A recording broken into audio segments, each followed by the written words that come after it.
আসসালামু আলাইকুম রহমতুল্লাহ। সবাইকে স্বাগতম। আমি শাফিউল মুজনবিন আছি আপনাদের সাথে। আজকে আমরা একটা নতুন টপিকে নতুন একটা প্রবলেম সলভ করব চ্যাপ্টার ওয়ানের। তার আগে বলে রাখি যে স্ট্রেংথ অফ ম্যাটেরিয়াল অর্থাৎ সিভিল ইঞ্জিনিয়ারিং এর বেসিক যে কোর্সটা স্ট্রেংথ অফ ম্যাটেরিয়াল, এই জিনিসটা খুবই গুরুত্বপূর্ণ। তো এইটার এই যে সিম্পল চ্যাপ্টার ওয়ানের ভিডিও বর্তমানে তৈরি করছি। আপনারা চাইলে এই সিভিল রিলেটেড বিভিন্ন ভিডিও পেতে আমার চ্যানেলটি সাবস্ক্রাইব করুন, লাইক শেয়ার দিয়ে সাথে থাকুন এবং আপনারা বেশি বেশি করে কমেন্ট করুন, যাতে আমি আরো ভিডিও বানাতে আগ্রহী হই। ধন্যবাদ। আশা করি আপনারা ভালো আছেন এবং ক্লাসের সাথে থাকবেন। চলুন আমরা চলে যাই আমাদের মেইন ক্লাসে। আজকে আমরা 106 নাম্বার ম্যাথটা সলভ করার ট্রাই করব। আচ্ছা, আমি আপনাদের সুবিধার্থে এখানে সুন্দর করে সাজিয়ে রেখেছি, যাতে আপনাদের সময় খুব আহ, নষ্ট না হয়, টাইম সেভ হয়। তো চলুন আমরা শেখার চেষ্টা করি। যে এখানে দেখেন একটা চিত্র দেওয়া আছে। চিত্রে এটা আমরা একটা বিম কল্পনা করতে পারি এবং বিমটা একটা ক্যাবেলো এর মাধ্যমে ঝুলানো আছে এবং এখানে একটা পিন সাপোর্ট দেওয়া আছে। আচ্ছা, পিন সাপোর্ট কি যদি জানতে না জেনে থাকেন, তাহলে আমার চ্যানেলে বিভিন্ন ভিডিও আছে, আপনারা একটু দেখে ক্লিয়ার হয়ে আসতে পারেন। আচ্ছা, এখানে দেখেন কোশ্চেনটা পড়ি। দা হোমোজেনাস বার, এটাকে বলতেছে একটা হোমোজেনাস বার। হোমোজেনাস মানে একই ম্যাটেরিয়াল দিয়ে তৈরি। যদি স্টিল হয় স্টিল, অথবা যদি কংক্রিটের কোনো বিম হয় তাহলে হইলো একই, শুধু কংক্রিটই থাকবে এরকম। Homogeneous bar shown in the figure is supported by a smooth pin at C. সিতে একটা পিন সাপোর্টের মাধ্যমে আটকানো আছে অ্যান্ড এ ক্যাবল, একটা ক্যাবল আছে that runs from A to B. এই যে এ থেকে ডি দিয়ে বি পর্যন্ত এই ক্যাবলটা আছে এবং স্মুথ পেগ অ্যাট ডি, এবং এই ডি একটা পেগ আছে, পেগ অথবা কাঠি অথবা সাপোর্ট আছে, যার মাধ্যমে এই কেবলটা এখানে আটকানো আছে। Find the stresses in the কেবল। তাহলে স্ট্রেস চাইছে আমাদের, এখানে স্ট্রেস কেবলের মধ্যে কত স্ট্রেস আছে সেই জিনিসটা চাইছে, মানে সিগমার ভ্যালু চাইছে, তাই তো। ইফ দিস ডায়ামিটার ইজ 0.6, এই কেবলের ডায়ামিটার হচ্ছে 0.6 inch and the bar weights is 6000 pound. তাহলে এই যে যেটা আছে হোমোজেনাস বার, সেই বারের ওয়েট হচ্ছে 6000 পাউন্ড। তাহলে এটা সলভ করব কিভাবে, আসেন চেষ্টা করি আমরা সলভ করার। প্রথমে আমাদের একটা করতে হবে কি, সেকশন নিতে হবে। আমরা এইখানে এই কেবলটাকে একটু কেটে নিতে পারি। এখানে যদি আমরা একটা সেকশন নেই, তাহলে আমরা এইখানে এদিকে একটা টেনশন ফোর্স জেনারেট হবে, এদিকে একটা, এটাকে আমরা টি দ্বারা ডিনোট করতে পারি। দেখেন এখানে টি দ্বারা ডিনোট করেছি এবং আমরা একটু লক্ষ্য করলে দেখতে পারবেন যে এখানে আমাদের হাইট দেওয়া আছে 3 এবং এইটার লেন্থ দেওয়া আছে 5। তাহলে আমরা যদি এটাকে ক্যালকুলেট করি, এখানে যদি একটা আমরা এরকম করে একটা সমকোণী ত্রিভুজ চিন্তা করি, তাহলে এখানে সমকোণী ত্রিভুজের হাইট হচ্ছে 3 আর লেন্থ হচ্ছে 5। তাহলে অতিভুজ কি, ভূমি আর উচ্চতা পাইলাম, তাহলে অতিভুজ হচ্ছে √34, মানে 5 5 25 প্লাস 3 3 9, তাহলে √34। আশা করি আপনারা এটা বুঝতে পারছেন। আচ্ছা, তাহলে পাইলাম এটা অতিভুজ। এই ত্রিভুজ এখানে একটা কল্পনা করে নিচ্ছি, কেন, কারণ অথবা আপনারা চাইলে এই জায়গায় আপনারা থিটার ভ্যালুটা বের করতে পারেন। ঠিক আছে, থিটার ভ্যালুটা বের করে নিয়ে থিটার মাধ্যমে আপনারা কাজ করতে পারেন। এটা পরবর্তীতে লাগবে, কেন লাগবে একটু পরে বোঝাচ্ছি। এখন খেয়াল করেন, আমরা এখানে যেহেতু কেবলটা ছিল, কেবলের মধ্যে টেনশন জেনারেট হয়, তাহলে আমরা এখানে একটা টেনশন, এখানে একটা টেনশন পেয়েছি।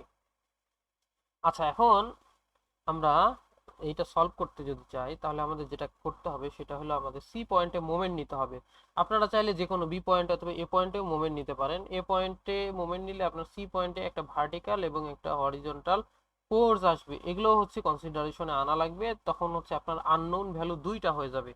ফলে সি, আমরা এ পয়েন্টে যদি মোমেন্ট নেই, তখন সি পয়েন্টে ভার্টিক্যাল কম্পোনেন্ট তৈরি হইতে পারে ওটার, এবং এই টি দুইটা আননোন হয়ে গেল। এটাকে টি1 এটাকে টি2 ধরে আপনি ক্যালকুলেট করতে পারেন। অথবা সি পয়েন্টে যদি আমি নেই, তাহলে আপনার শুধু একটাই আননোন থাকবে, যেটার কম্পোনেন্ট আসবে এবং সহজে আমরা বের করতে পারবো। তো এই জন্য আমরা সি পয়েন্টে মোমেন্ট ধরে নেই। আসেন, সি পয়েন্টে যখন মোমেন্ট নিলাম, তখন সি পয়েন্টে আমরা মোমেন্ট পাইছি এবং এই মোমেন্টটাকে আমাদের এখন ক্যালকুলেট করার জন্য কি করতে হবে, আসেন খেয়াল করি। টি, এখানে প্রথমটার ক্ষেত্রে আমরা চিন্তা করি, একটু আগে বলছিলাম যে এখানে এইটার একটা ভার্টিক্যাল কম্পোনেন্ট তৈরি হবে এবং একটা হরিজন্টাল কম্পোনেন্ট তৈরি হবে। আমাদের দুইটাই কনসিডার করতে হবে। যেহেতু আমরা সি পয়েন্টে মুভমেন্ট নিয়েছি, এটা সি বরাবর যাচ্ছে, তাই এই কম্পোনেন্ট আমাদের ক্যালকুলেশন করা লাগছে না। তাহলে আমাদের ভার্টিক্যাল কম্পোনেন্ট ক্যালকুলেট করা লাগবে। একটু আগে বলছিলাম আমরা থিটা যদি বের করে রাখতে পারতাম, তাহলে এই যে টি উপরে যেহেতু সাইন, এটা ভূমি, এখানে যদি আমরা থিটা চিন্তা করি, তাহলে এটা টি সাইন যত অ্যাঙ্গেল পাইছি সি টি সাইন থিটা পাইলে আমরা ভার্টিক্যাল কম্পোনেন্টটা পাইতাম। তো আমরা আসেন আপনাদের একটা শর্টকাট শিখাই, যার মাধ্যমে আপনি চাইলে হচ্ছে এই থিটা ক্যালকুলেট না করেই পারবেন। সেটা হলো, খেয়াল করেন, এইখানে হচ্ছে আমাদের ভার্টিক্যাল কম্পোনেন্ট ছিল 3, তা আমাদের ভার্টিক্যাল পাশে হচ্ছে আমার কম্পোনেন্ট লাগবে, তাই হচ্ছে ভার্টিক্যালের ভ্যালুটা নিয়েছি 3।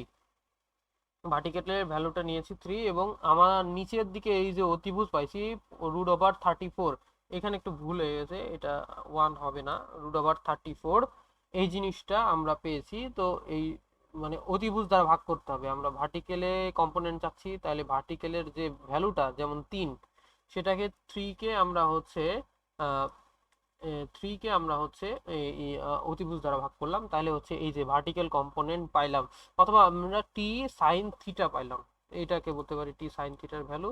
এবং ডিস্টেন্স কত, সি পয়েন্ট থেকে টোটাল ডিস্টেন্স হচ্ছে 10, 5 5 10।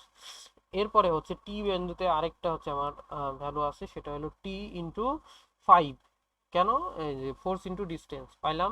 এবং এখানে আমরা উপরের দিকে ধরে নিয়েছিলাম পজিটিভ এবং নিচের দিকে ধরে নিয়েছিলাম নেগেটিভ, তাই যেহেতু এখানে ওয়েটটা অলওয়েজ নিচের দিকে কাজ করে, তাই 6000 ইন্টু 5 অর্থাৎ ফোর্স ইন্টু ডিস্টেন্স আমরা ধরে নিলাম। তাহলে এর ভ্যালু টোটাল কত, মোমেন্টে আমরা জানি কোনো পয়েন্টের টোটাল মোমেন্টের ভ্যালু হয় 0।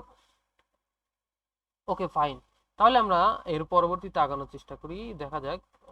দেন হচ্ছে আমাদের তাহলে আমরা ক্যালকুলেট যখন করব, তখন এখানে টেনশন ফোর্স কতটুকু জেনারেট হয়েছে, টি পরিমাণ টেনশন ফোর্স জেনারেট হয়েছে। আমাদের কোশ্চেনের মধ্যে চাইছে যে স্ট্রেস ইন দ্য ক্যাবল, এই ক্যাবলে কত পরিমাণ স্ট্রেস জেনারেট হচ্ছে।